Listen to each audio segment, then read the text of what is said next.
Hello, thank you for listening to A Glimpse of the Kingdom. I am David Pendergrass. I want to pick back up where we left off, and that is, I was giving some responses to an atheist, Stephen, who is in a debate with Justin Brierley. And the first part one of my podcast, I hope you'll listen to that. And here's part two. I'm going to skip a lot of the middle of the debate. Justin does a good job. You can listen to the debate yourself. I hope you do listen to it for yourself. I hope you listen to anything at all that's helps you think critically about Christianity, and also helps you listen carefully to what atheists might say in response. A lot of times it can help us Christians think clearly about what it is we believe. Here is the ending statement, or the final statement in the opening dialogue, as it were, between Justin Brierley and Stephen Woodford, and I'll have some responses to his last remarks. Well, the topic hasn't been tonight about atheism, but I do feel like I should leave a few notes on that. An atheist is simply someone who doesn't believe in God. You don't have to have certain positions on free will, on anything even. You can still be religious. Buddhists are, for example. They don't believe in a God, but they are atheist. So to conflate materialism and atheism, I do think is a mistake. But let me interject real quickly. I was going to say stop, but I just mean stop his current flow to make sure this is clear. Some of this I've responded to before in other podcasts, but just to make sure it's clear. The first thing is, it's true that not all atheists are materialists. A materialist, I was talking to someone the other day about this. I think it was my daughter, actually, and this is such a good point. I forget of how people think, other people think. And outside of philosophy, someone who's materialist means they're greedy. They're greedy. They want a lot of material things. They want a lot of stuff. In philosophy, materialism or materialist does not have that meaning or that connotation or denotation. In fact, what it means is it's a worldview. A materialist or materialism is the worldview that all that exists, all of reality, is just made of matter and or energy. Those are exchangeable in science, matter and energy. So that's what a materialist is. And in this debate, Justin Brierley, he attacked materialism at times, and he was right to do so because, one is, his objections to materialism were true. Materialism is false. The second reason is because most atheists out there in the world, as far as my interaction, that is their worldview. They're atheists. Yep, they believe that all that exists is matter and energy. Having said that, it is true that not every atheist is a materialist. And he gives example of Buddhist and so forth. That's right. They might believe in other things, other kind of beings that are not made of matter and energy, maybe. But even that's debated. But anyway, the point is, I wish to still concede the point. Most atheists are materialist, but we can't conflate them, but it is true that most are. The second thing I'd say is, and this is a very, very, very common thing every Christian says, a thinker who says this, and I've said it many times, he's absolutely demonstrably false in his understanding of atheism. An atheist is not someone who just, quote, doesn't believe God exists. That is not the definition of atheism. That's a new way to define atheism the last maybe even decade, maybe. I mean, this is a new phenomenon. You're on the cutting edge of a new phenomenon. That is a radical redefinition. Atheism has always meant, and all the, in fact, to the encyclopedias, dictionaries, journal entries, everybody knows atheism means atheos in Greek. The alpha primitive, the alpha denotes, it negates what comes after it. So the theos means God or deity. Atheos means the belief that no God exists. You're holding to the proposition no God exists. Atheism is not a statement of your psychological beliefs. It's not, I don't feel it, I don't think so, I'm not sure, I don't believe it. It is the proposition no God exists. And that's what atheism is. So when he says atheism is just the belief of no, that's just false. But like I said, you're going to experience that a lot in modern atheistic discussions and debates. Personally, my own view is, when I have had this discussion a few times with them, I say what I just said, that is, I know how to read basic Greek, and I know what these words mean. I know how they're defined in every world possible, except for online atheist communities and people like Christopher Hitchens and Sam Harris and whatever. And they do this to change what they think is the burden of proof. They can just say, I just don't believe it. Since I don't believe something, it means I don't bear the burden of proof. You Christian theists do, because you say God does exist. All the burden of proof is on you. And I've said this in other podcasts. I completely concur that whoever makes a claim bears the burden of proof. If you were trying to demonstrate it, you can believe that the earth is flat. You can believe all things you want without having to prove it. But if someone said, demonstrate how it's true, and you said, I just believe it, okay, I mean, You can, but if you're in a court of law, that doesn't work. You need to demonstrate something is true. So if you say God exists, well, it's a fair question to ask, why do you believe that? What's your evidence for that? It's exactly the same true, by the way, if you say, I don't believe God exists. You say, why is that? And you say, well, there's no evidence, and I just don't believe it. That's different from saying, what you should, which I'm an atheist, which means God does not exist. And then you ask for evidence for that. So any kind of propositional statement requires that. Those are the two things I want to say at this point. But, well, we only have so much time, and I've only got 5 more minutes of yours, so here we go. As covered throughout this conversation, rationality implies the conformity of one's beliefs with one's reasons to beliefs, and one's actions with one's reasons for action. In every endeavour of our lives, you and I rely on evidence proportionate to the claim. If I claim that I am dyslexic, which I am, you have to exercise your epistemology. You will assign a likelihood to my claim, and if, in the past, you found me to be trustworthy, you will be inclined to accept my assertion. However, if I had the gall to claim to you that I am God incarnate, the fact that I am trustworthy would be nowhere near enough to convince you. You would necessitate extraordinary evidence for my quite frankly absurd claim, and rightfully so. Now imagine that I was a talented magician, which I certainly am not, an illusionist such as James Randi or Derren Brown, and I shocked you all with feats of what appears to be superpowers, which is exactly what illusionists look like to ignorant crowds. Would you then believe that I am God incarnate? No. Okay, well, let's say that 12 of you, say you find people here, you was to write this down, and you was to write down your personal testimonies dealing with my performance, detailing my performance, but of course some of you have managed to get contradictions. Would, in the year 4019, people then be justified in believing that I am God incarnate? No. Well, fine. Let's say that your accounts were translated, copied, amended, and then translated, copied, and amended again. Would the citizens of the future then be justified in believing me at God? No. Fine. What if I made claims about the cosmos that seem true, only to be shown in thousands of years not to be?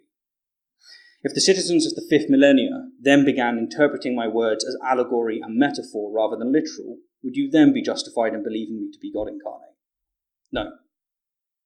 I completely agree. I completely agree. I would not have reason to believe you. Now, everybody knows that what he's attempting to do here is make an analogy, a modern analogy of what he thinks people have done with Jesus.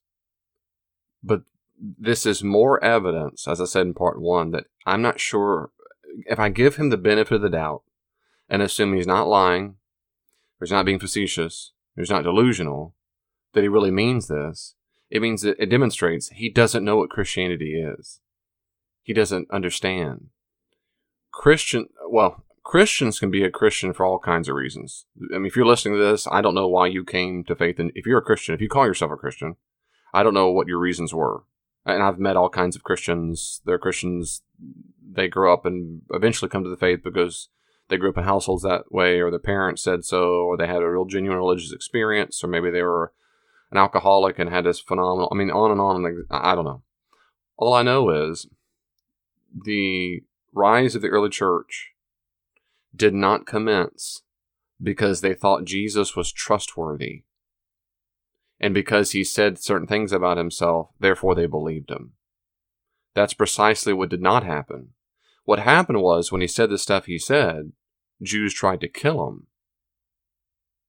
That's what happened. They didn't say, we trust him though. Instead what they did is they tried to kill him on several occasions, and eventually they got the Romans to do it. Even his closest disciples abandoned him. His closest disciples, read John chapter 6. People abandon Jesus all the time. So there was no point where they said, well, we trust him, therefore he must be divine. That's just not how it worked. What changed, apparently, according to the evidence of the documents we have, the earliest documents we have, what changed everyone's mind that Jesus was not a delusional and or evil person, because those are the two options. He's either crazy, Mark chapter 3, or he's filled with Satan. The only thing that changed their minds, apparently, was his resurrection and ascension. and an accompanying experience of the Holy Spirit. It was not because they trusted Jesus. They didn't, in fact, trust that he was correct when he was crucified. His crucifixion was the sign that he was, in fact, either delusional or filled with Satan. It took a resurrection and ascension to do that. So if he wants to tell a modern story, he should say, imagine I am seen as trustworthy, and I say things that seem completely right, but yet completely countercultural and revolutionary. And I heal people, and I can walk on water, and I exorcise demons. And eventually I die, and I'm raised to a new glorious body, and I appear in and out of rooms, and I send the Holy Spirit that changes people's lives for 2,000 years. That's a good narrative. That's a good analogy. The answer is, would you be rational to believe in such a person? The answer is, yeah, you would. Yeah, you would. But not if you weren't resurrected, not if there weren't something that confirmed it. That's why this whole narrative demonstrates he just doesn't know what Christianity is. But it gets better. Listen here, this is the end of it. In my opening speech, I mentioned that the final nail on the cross for Christianity. But it takes two to hold even a fictional character, and so here's the other. Now, right there, when he says fictional character, Justin brings it up later on, and I'm so glad he did. If anyone ever, and I've said this before in podcasts, if you're a regular listener, I'm sorry, but let me keep repeating myself on purpose on this one. If you ever meet a person who says anything like Jesus didn't exist or he's a fictional character, just understand, I'm not being mean, just understand they don't know anything about history. Nothing. Nothing. No serious scholar on the globe who teaches at any major university at all would think such nonsense. That's just complete gibberish. And so if someone says that, it demonstrates this is not an open-minded, rational, kind person who's trying to have an honest conversation about Christianity. This is it. So that's a sign. That's all. It's just a sign for you. So far as most Christians are concerned, if Jesus was born of a virgin and rose from the dead, he must therefore be the Son of God. So logistically, this is premise 1. Jesus was born of a virgin. Premise 2. Jesus rose from the dead. Conclusion. Therefore, Jesus is the Son of God. Now, that might be true that there are, as he said, according to certain Christians. It might be true that there are certain Christians, or some Christians, or even most Christians, that's not biblical. The New Testament never says, ever, because Jesus was born of a virgin, because Jesus was resurrected, it therefore means he is the Son of God. It doesn't say it that way. The earliest Christians seem to have had multiple reasons to come to believe that Jesus was not just the Son of God, but the unique Son of God, the one-of-a-kind Son of God, like it says in John 3:16. All kinds of people can be called Son of God. The entire nation of Israel can be called Son of God. The nation of Israel was never resurrected. The nation of Israel wasn't born of a virgin, but yet it's called the Son of God. So again, this is basic New Testament understanding and scholarship. So if I were talking to a person like this, I might say there might be Christians who think that, and what you might say in your syllogism might be true. It's just that I'd rather stay on topic and say the New Testament never says that at all, and therefore I certainly don't believe it. So here he goes on, listen. And every once in a while, such as Numbers 31, verses 17 through 18, this God wants us to commit a genocide in which we slaughter every man, little boy, and every woman who have not known a man by lying with him, but to keep for ourselves the little girls who have not known a man by lying with him. Now, how do we go from Jesus, virgin birth, resurrection, to Numbers chapter 31? Which is, if you haven't read your Numbers 31 in a while, I had to go look at myself. Oh, that was something about Moses. Oh, yeah. That's when Moses is really, really ticked off with the armies because they didn't do exactly what God had commanded them. We went from Jesus to Numbers 31. This excursus is completely irrelevant, and surely he's not too dumb enough to not understand that. The odds are fairly high, if I'm giving the benefit of the doubt, if he's not an absolute incompetent fool, the odds are very high that he throws it in there because he thinks it's embarrassing, that somehow it's going to make Christians embarrassed. Let me pause for a second and say this, as I would say to Christopher Hitchens and all of them. Let's assume for a second that it's true that Numbers 31 should be accurately interpreted, that Moses tells the people to go kill these men and the women, and that they go do it, and they did every single bit of it. Does it mean God doesn't exist? what conceivable difference does this make to the existence of God? We might think, well, I don't like that God. Okay. Yeah. Some people don't like me. I'm still a parent. Well, what conceivable difference does this make? What conceivable difference does it make to the Christian story? The answer is, it does not. It has no bearing whatsoever on it. But it's, I guess, a fun, cheap shot for what they think is a total embarrassment for Christian. And I might come back to that in just a second. But here's the thing. Even if we grant the extraordinary claim that Jesus was born of a virgin, which we don't have sufficient reason to do, and we were to grant the extraordinary claim that Jesus resurrected, which we don't have sufficient reason to do, the conclusion of Jesus being the Son of God does not follow. This, I would argue, is the greatest non sequitur to have ever plagued humanity. Christians do not accept such illogical, irrational, absurd conclusions outside of their faith, and this sends a clear message, which I think we have seen today. One epistemology for Christianity and one epistemology for everything else. This is precisely why Christians, debating with Christians has been characterized as playing chess with a pigeon. It doesn't matter how good you are at chess, the pigeon will knock over the pieces, take a dump on the board, and strut around as if they won.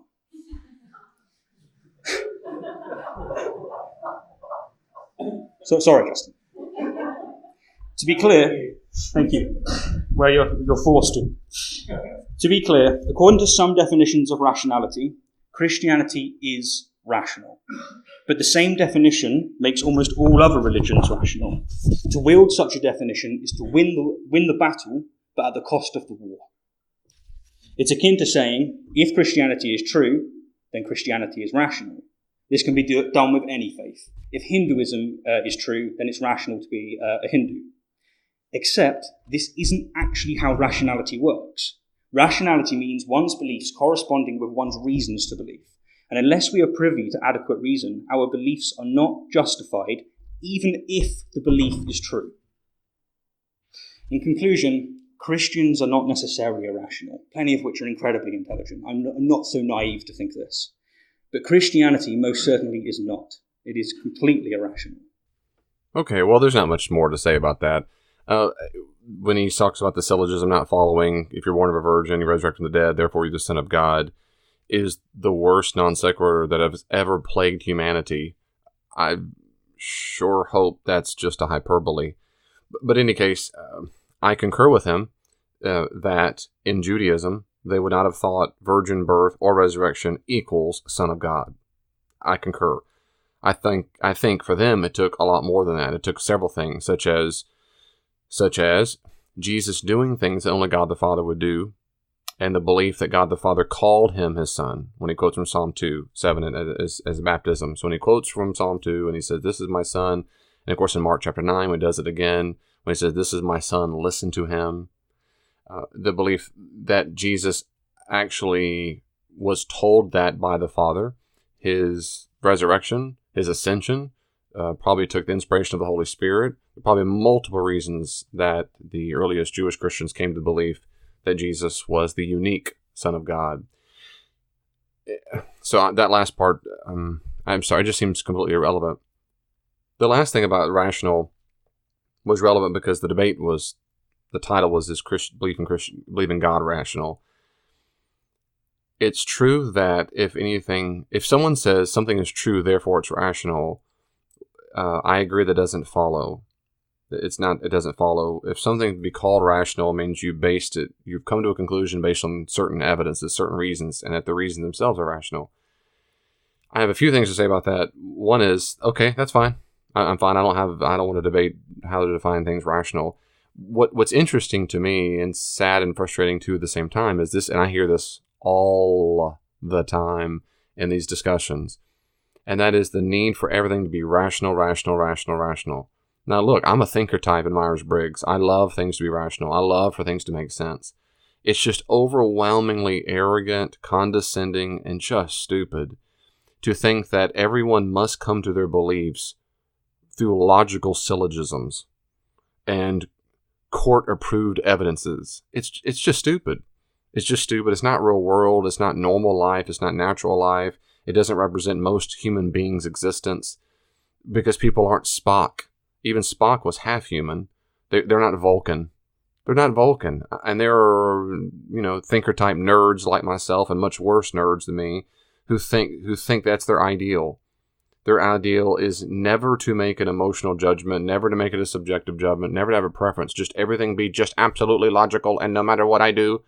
I mean, okay, you can if you want, but the demand that that's what you want must be the demand of all humans is just pompous arrogance.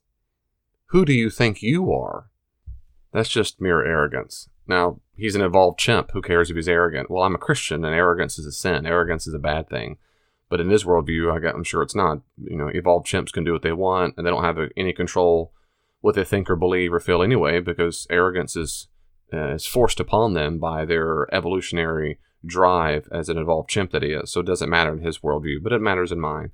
The last thing I'd say is this, and this is a very common thing as well that I've heard in atheist debates and discussions all the time, is the last thing, and that is, there is no evidence. There's no reason to believe Jesus was born of a reason, or there's no good reason. There's no reason. There's no reason to believe Jesus existed. There's no reason to believe Jesus was resurrected. There's no reason. There's no reason. It's another sign of overwhelming arrogance and pomposity and narcissism, and oftentimes it's just nonsense. It's just nonsense to say something so condescending. Listen, I think Mormonism is false. I think Mormonism is false. But they give evidences for it. Mormon scholars give their reasons for it. They give evidences for it. It just I don't find those evidences convincing. But it's not that they don't have anything that they say in response or try to provide in response. I think Islam is false. But it's not that the Islamic scholars don't give some response to what their beliefs are and their contradictions and so forth. They give responses. They give things that we would call evidences on their behalf. It's just that I don't find their evidences convincing. And oftentimes, like court of law, I would say the evidence isn't even admissible. I shouldn't say most. I know a lot of Christians who are Christians, not at all because they can tell you what the evidences are. In a courtroom, they couldn't, lay out on the table all kinds of different hardcore truths and facts about ancient concepts of death and resurrection and what ancient Jews thought about XYZ. But nevertheless, they can tell you reasons they're a Christian, and it might not be what you wanted to hear, but they'll give you reasons. But, okay, that's what most Christians, all serious Christian thinkers in the history of Christianity for 2,000 years can give you reasons. And it's the same reasons why today people are still converting to Christianity. So my final point is, when people say things like this, that is, there are no reasons. There are no reasons. It just demonstrates once again a kind of overwhelming arrogance. My response is, in all fairness and kindness as I can muster, which is, you might not find the reasons convincing. That doesn't mean there are none. So at least, and if you really do think there are no reasons at all to believe it, you are overwhelmingly ignorant. And what in the world are you doing debating a Christian if you think there are no reasons? If you don't know that we have ancient documents that come from the lifetime of the people who were there, if you don't know these facts, if you think Christians just woke up one day and had indigestion and thought, oh, I guess I believe this guy named Jesus, it's worse than I thought. So in any case, this is the very common charge against Christians. Y'all don't have reasons at all. Well, yes, we do. Now, my challenge has been to Christians for a long time. I can't believe this podcast. I've got several hundred now, and I can't believe it. But I've said this repeatedly throughout my adult life and ministry and podcast and blogs. I strongly beg, I exhort, I plead you, Christian, to think of the reasons you have.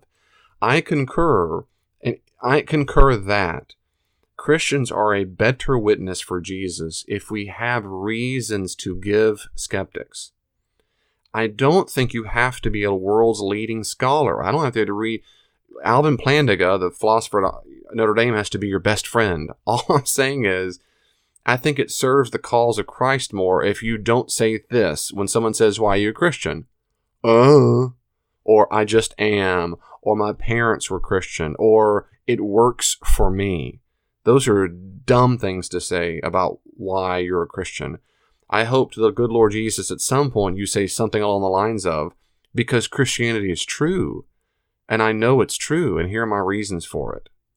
Now, you don't have to talk that way. You don't have to go get any degrees, but I think it helps the cause of Christ because it is true. There are reasons to believe it.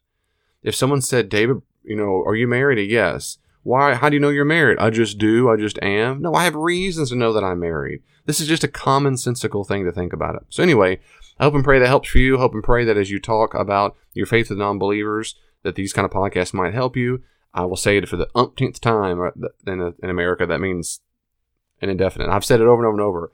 The best thing to always do is ask the person in front of you what they believe. But these kind of podcasts, my hope is that it gives you some preparation to think about some common things that are said. Not to go for the jugular, not to make fun of them, not to be evil, whatever, but just to be Christian and be a little more informed in your own mind. God bless you. Well, the conversation isn't finished. You can always reach out to me on social media. Are you on Facebook? I am too. At Glimpse of the Kingdom. Glimpse of the Kingdom on Facebook. Be sure to like it and you can see updates there. Also, if you're on Twitter, check me out at Dr. D. Pendergrass, at Dr. D. Pendergrass, or at Glimpse the King, at Glimpse the King. And I try my best to respond to comments and questions on there as quickly as I can. If you want more, there are many more resources on the podcast and my blog. Go to my website, davidpendergrass.com, and you can see a full list of the podcast, and my blog is available for free. Are you active in a church right now? I'd be happy to come out to your church and do all kinds of classes and workshops there. Check out davidpendergrass.com, davidpendergrass.com for more information. And may God in His great grace give you even just a glimpse of His kingdom this week. See you next time.